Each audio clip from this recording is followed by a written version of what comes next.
Questions about COVID tests for people driving across the border as airport testing starts for international travelers in Toronto.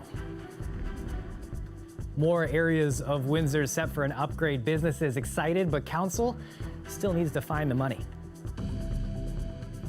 A live look outside now at the Detroit River. You can see the ice forming up there. Snow in the air, a chill kicking around too. -3 right now. Colette Kennedy joins us tonight with the full forecast. I'm Chris Ensing. Thanks for joining us. More details on how the COVID-19 vaccines will roll out in Windsor, Essex today, even as the supply of those vaccines continues to change. The health unit presented their detailed 3-stage plan. Right now, we're in stage 1. There's a limited supply of the vaccine and a highly focused approach to delivery. That's health unit teams at long-term care and retirement homes and the Windsor Regional Hospital Clinic for certain healthcare workers at the college.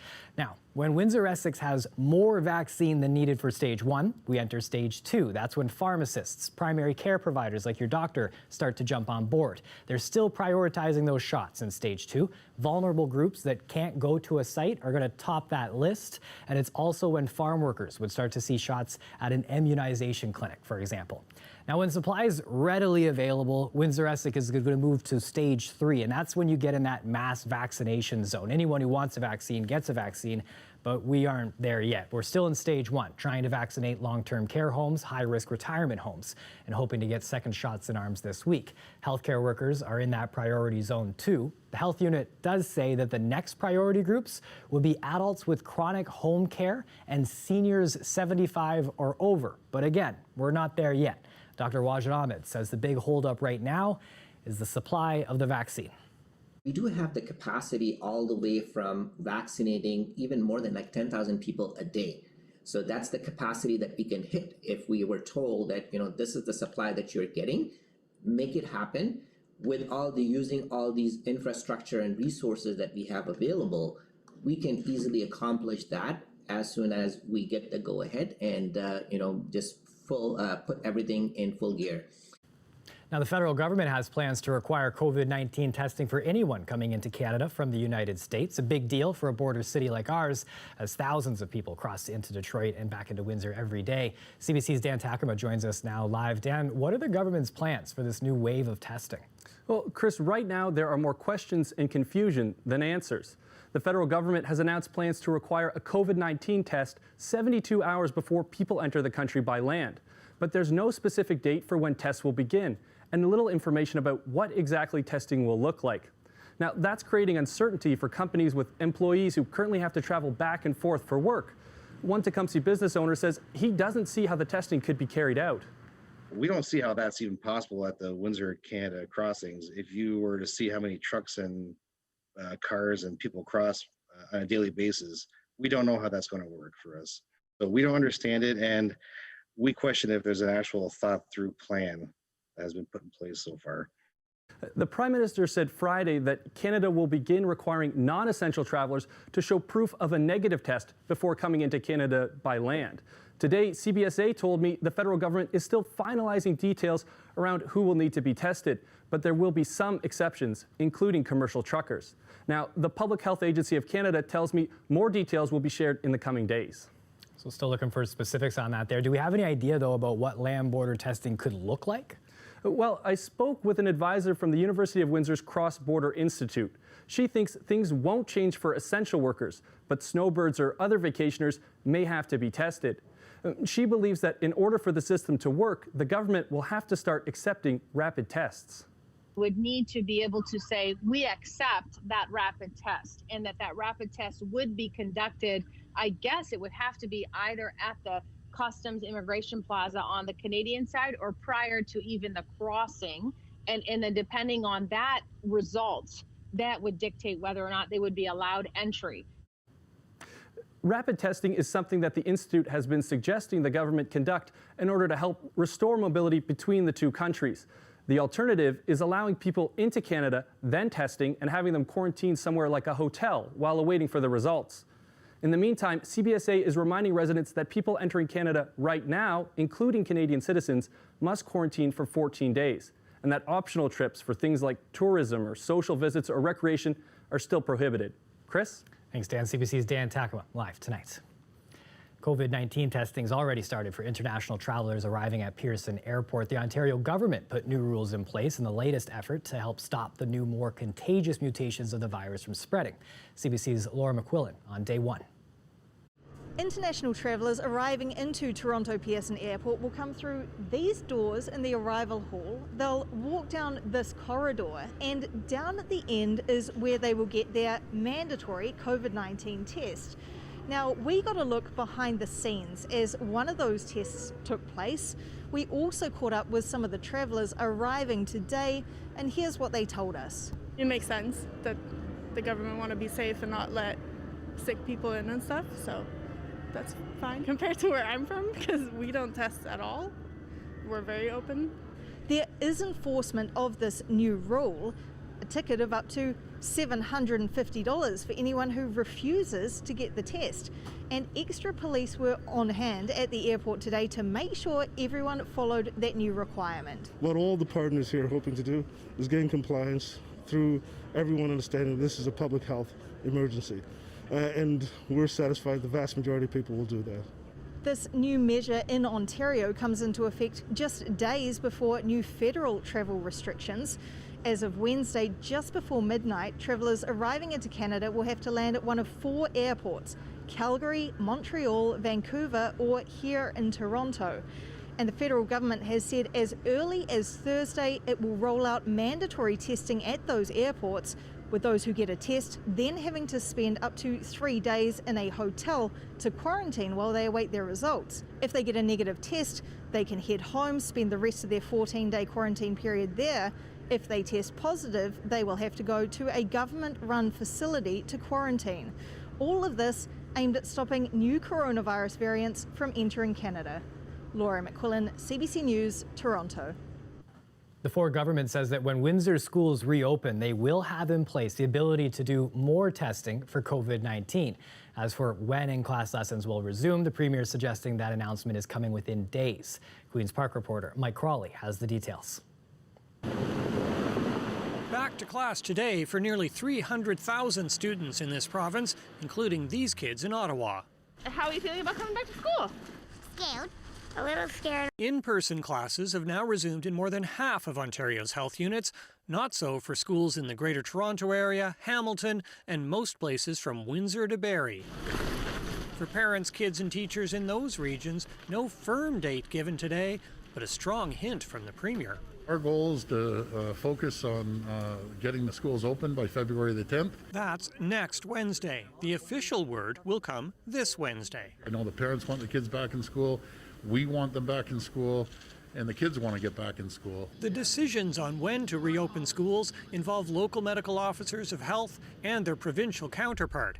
As for the criteria to get the green light, are the community transmission rates coming down and going in the right direction? The answer is yes. The province says to reduce the risk of COVID-19 spreading in classrooms, it has improved ventilation at 80% of schools. And it's also promising to conduct up to 50,000 COVID tests at schools weekly. We're going to continuously add more investments, more measures, and stricter protocols in place to make sure that all staff and all students can remain safe in the province. The Ford government says it has made nearly $1.3 billion available to support school reopenings. The federal government provided a portion of that last fall, and almost $500 million comes from school boards' own reserves. So actual provincial funding is roughly $400 million. The danger of the amount of learning loss that we could be seeing, of kids who may lose a year of schooling because they don't have enough supports.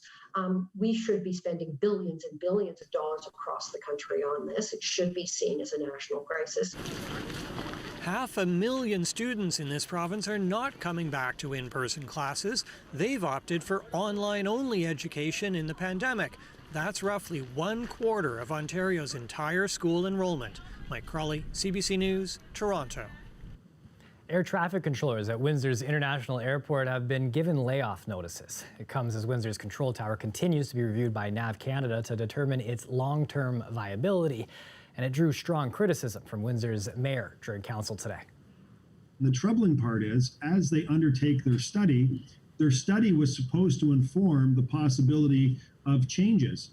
The letter they sent to their staff indicates they've already made their mind up on what they'd like to see happen, that the process is basically a sham, and they put their staff on notice that they're going to lose their job. Now, 10 employees at the control tower received these letters here, noting that their positions may be declared as surplus. Airport officials say losing the control tower would result in financial losses as flights are rerouted to other airports. No control tower would also mean pilots have to be responsible for maintaining safe distances from others on their own.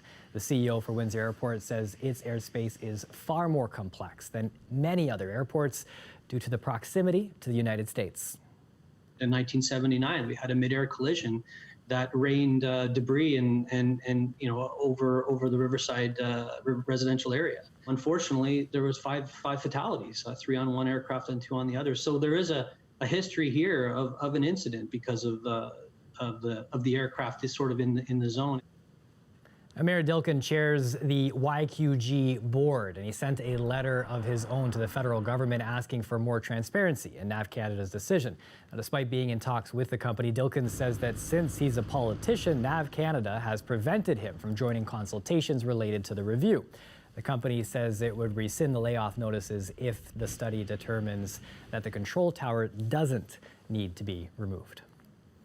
Businesses seem happy with a pair of new community improvement plans in Windsor, and the city hopes the move will further revitalize the West End. Jacob Barker with more.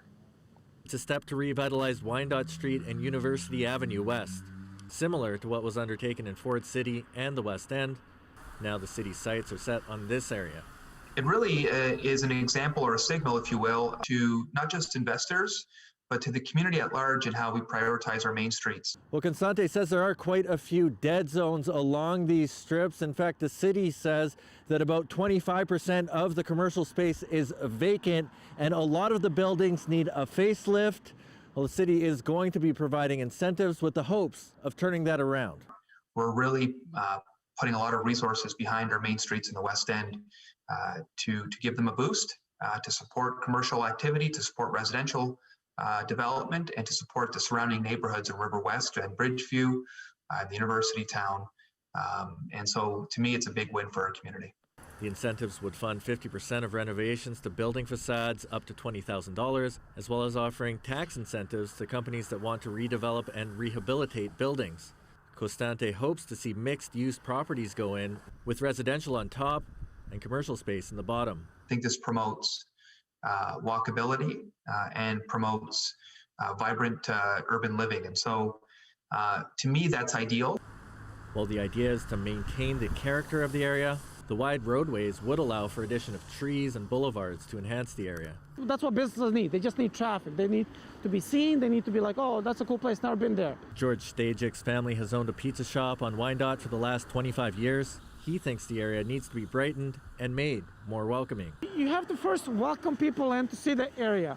Once they feel safe and then drive through, then they're going to explore the businesses that they're driving through. They're going to park their car, they're going to try this restaurant, right? Council has accepted the plan. Now it needs to figure out how to fund it, something Constante says will now become a part of their budget planning.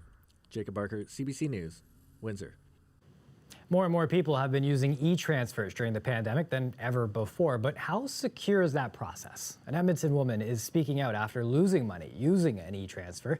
She was told her financial institution wasn't responsible for reimbursing her. Erica Johnson has more. She got burned, so now Alicia Locke is speaking out. The founder of a small snack food company, she was struggling to make sales last fall. The pandemic had shut down local markets and pop-ups that carried her crunchy snacks, so she sold some product to an online retailer who e-transferred her just over $300. When Locke tried to deposit it, no luck. So I was like, did I deposit it previously and just not remember? But I went through my transaction history and there was no deposit. So I was like, that's really strange. Maybe it's just a glitch.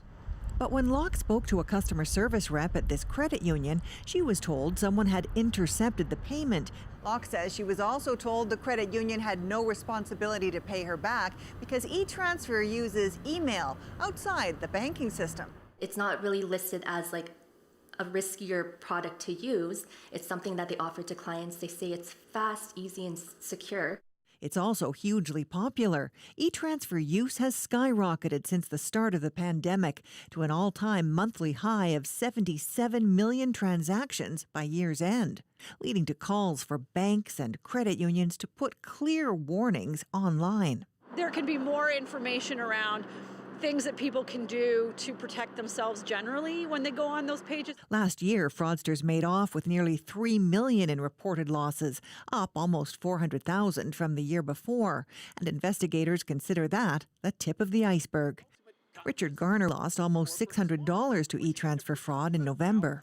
Actually put a warning on the site where they do the transfer. How about that? Try that, and maybe you'll be saving a whole bunch of Canadians tons of grief and lost wages. The Canadian Bankers Association says banks do offer resources to raise awareness of frauds, and the customers should also use safe email, security, and password practices. In the end, Alicia Locke got some sweet news. After Go Public contacted the credit union, it reimbursed her the stolen money. Erica Johnson, CBC News, Vancouver. Today marks the beginning of Black History Month, which is being celebrated a little differently this year because of the pandemic. A Chatham-Kent community organization is distributing free kits this week to families, teaching children at home about Black history and culture.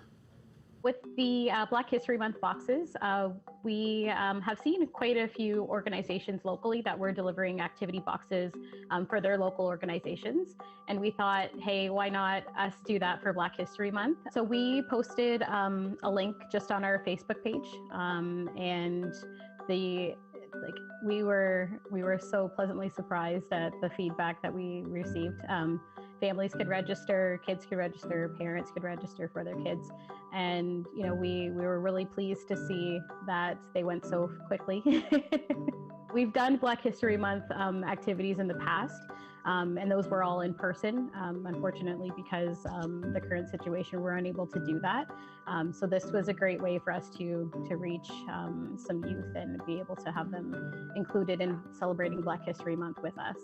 For myself, it's so important because I grew up knowing the history.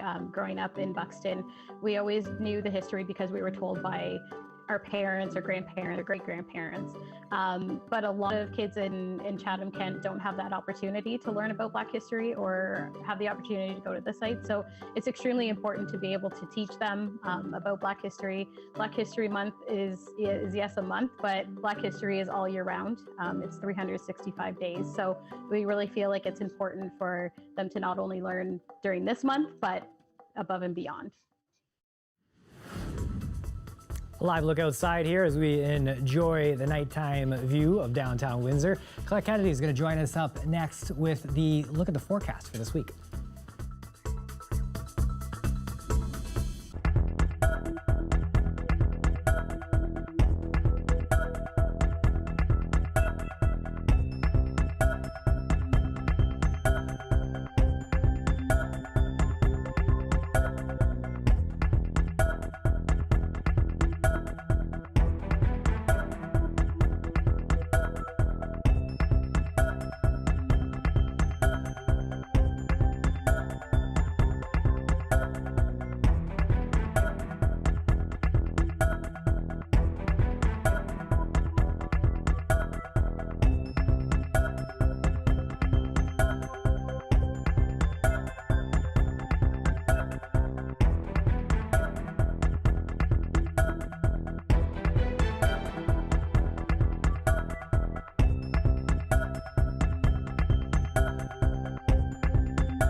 Joining us now for a live look at the weather is Colette Kennedy. It was good to be off for a little bit, some planned days there, and I got to enjoy all of that. I believe you call it active weather, the snow falling, Yeah. the cold, the chills, just a real mix of it all there for us. Well, and very nice to have you back, Chris. And Thanks. yeah, of course, including today, you're back, and we have a little bit of light snow that's carried on throughout the day. And our temperatures to go along with that, -1 Windsor, Chatham-Kent at -5. Now the winds are coming in from generally a northerly direction. They're giving us these wind chills, much more significant there for Chatham-Kent, and it's been, the lake effect snow that just kind of continue to plague you in London. That's another story. So at least the winds have backed off a little bit for that. However, they're going to ramp up again. These are the sustained winds at the moment. Now I want to show you the gusts and the forecast for these as we move forward. Not just tonight, okay, at times we'll see that as we go into Tuesday to start the day up, we'll start getting in there with those gusts going to 40 kilometers an hour, maybe even a little bit more, as you can see by this projection. And then by tomorrow evening and tomorrow night, that's when we're really going to start to get into some more significant north to northwesterly winds. Now, in terms of what's going on with the precipitation, that little bit of light snow, and it's light enough that even though it goes on for several hours, we aren't seeing a lot in terms of accumulation, and it is going to be pulling away, driving further south as this monster snow system. I mean, we're really lucky not getting hit by this nor'easter affecting the U.S. The biggest snowfall amounts they're seeing in New York City since in the last 5 years coming with this. They're up to around 13, but we're talking inches, so over 25 centimeters there. But this is pulling southward. As it does, we'll see it clearing away. The system's going to back into the province tomorrow, but that'll be for eastern parts and for the Niagara region. So we'll just see some of that variable cloud at times and sunshine to the east. So for Wednesday, we get into more sunshine as high pressure builds in. And quite frankly, it's that high pressure that is saving us from that system in the northeastern U.S. Now, for Thursday, early in the day, all things looking good, but then we'll see the next system moving in, but temperatures are actually going to be going up, so it's going to be a little bit of a mix. In terms of accumulations, by the way, with what's happening now and going on, just stepping forward a few centimeters to the east, but we're really not looking at much additional in terms of accumulation. Doesn't mean it's stopping right away. It'll be easing by later this evening. -6 tonight for Windsor. Tomorrow, I think we're going to get right to 0, maybe get stuck at -1, but I'm going to take us up to freezing, and then I'll just quickly show you that those temperatures, daytime highs going, we're flip-flopping with our temperatures, Chris. They're going up a little bit above freezing, and then the door will shut next weekend. Then the door shuts. It is February, so. Hey, that's part of it. Thanks for this, Colette. You're welcome. A worldwide inspiration who raised funds for UK hospitals and became a worldwide inspiration for people across the world is now hospitalized with COVID-19.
Myanmar's military seized control in a coup against the newly elected government, dealing a blow to the Southeast Asian nation's fragile and short-lived progress towards democracy. The country's top civilian leaders were detained during early morning raids. News of the coup was announced through military-controlled media, even as many people saw their internet and mobile services disrupted. Tensions have been high ever since last November's election, which Sukai's Democracy Party won by a landslide. The military junta, which saw its political control weakened, alleges voter fraud is to blame for the army-backed opposition's loss. The civilian ruling party was set to begin the new parliament session today. American actor Dustin has died. He was best known for his role as Samuel Screech Powers on the show Saved by the Bell. Now, Diamond was hospitalized last month in Florida, and his team later disclosed that he had cancer. Saved by the Bell aired from 1989 to 1993. Diamond struggled with finances and legal troubles after the end of the show. He was sued several times for delinquent taxes and missing mortgage payments. In 2015, he was sentenced to 4 months in jail for his part in a barroom stabbing. Diamond was 44. The 100-year-old Second World War veteran who became a worldwide inspiration for his pandemic fundraising is now hospitalized with COVID-19. His daughter says that Captain Sir Tom Moore isn't in intensive care but went into hospital yesterday because he needs help with his breathing. Now, last April, Captain Tom Moore set out to walk 100 laps in his garden before his 100th birthday. You might remember the video you're seeing here. He was hoping to raise £1,000, so about $1,750 Canadian. His efforts caught the world's attention. He raised nearly $60 million Canadian for UK hospitals. Moore was knighted by the Queen for his efforts in a ceremony at Windsor Castle. He tested positive for the virus last week, hasn't been vaccinated yet because he was being treated for pneumonia. That's it for CBC Windsor News. Don't forget, for news anytime, you can go to our website at cbc.ca/Windsor. We're on social media too. You can find us on Facebook, Instagram, and Twitter. The Rick Mercer Report is up next. Thanks for watching. Have a good night.